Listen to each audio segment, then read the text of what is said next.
Assalamualaikum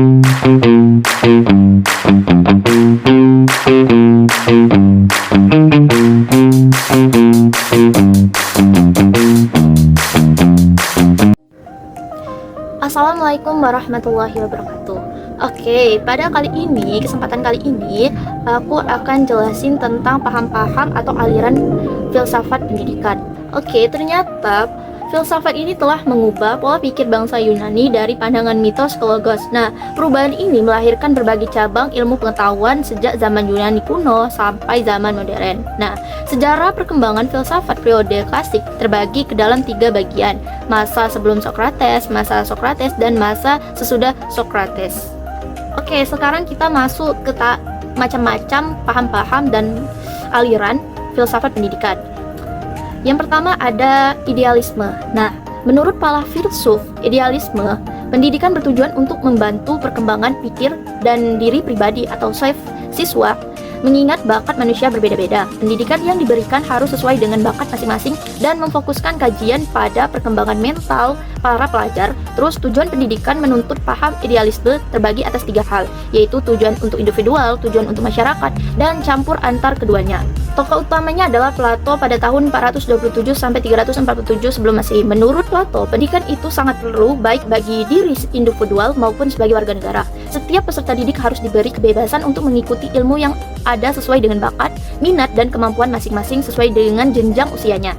Yang kedua ada materialisme atau realisme. Nah, aliran materialisme berisikan tentang ajaran kebendaan. Dalam aliran ini, benda merupakan sumber segalanya. Aliran ini berpikir sederhana, bahkan segala sesuatu yang ada di dalam dunia ini dapat dilihat dan diobservasi, baik wujudnya, gerakannya, maupun peristiwa-peristiwanya. Nah, tokoh-tokoh aliran ini diantaranya adalah Leucippus dan Democritus pada tahun 460 sampai 370 sebelum Masehi. Yang ketiga ada sofisme, yaitu awal pendidikan terorganisir. Kaum sofis pertama kali muncul di Athena. Nah, sofis berasal dari kata sophios yang berarti cendekiawan. Aliran sofis dipelopori oleh Protagoras. Mendiri kaum sofis, manusia menjadi ukuran kebenaran. Tidak ada kebenaran yang berlaku secara universal. Kebenaran hanya berlaku secara individual. Dalam sejarah, kaum sofis adalah pertama kali yang mengorganisasi pendidikan kaum muda.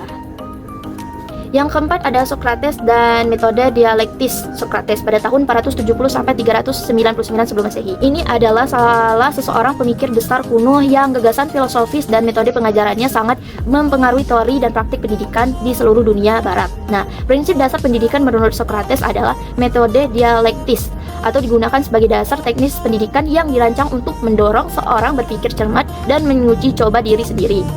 Nah, sekarang kita masuk yang kelima, ada progresivisme, yaitu paham ini muncul pada abad ke-9 sampai 20. Tokoh utamanya adalah Johann Dewey. Nah, pendidikan harus berpusat pada anak atau children center, belajar melalui pengalaman langsung, dan pendidikan adalah proses kehidupan itu sendiri, bukan persiapan untuk kehidupan.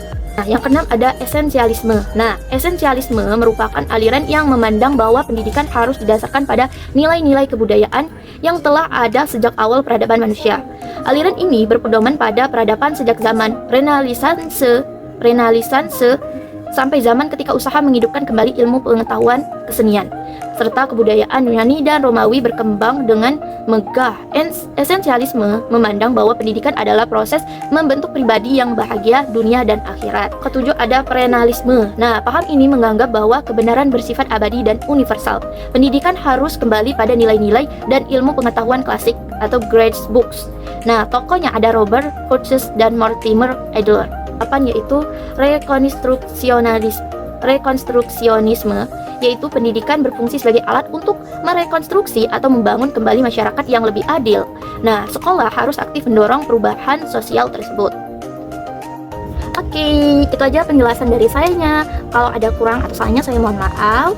Jangan lupa subscribe, komen, like, sama share-nya ya. Dadah. Wassalamualaikum warahmatullahi wabarakatuh.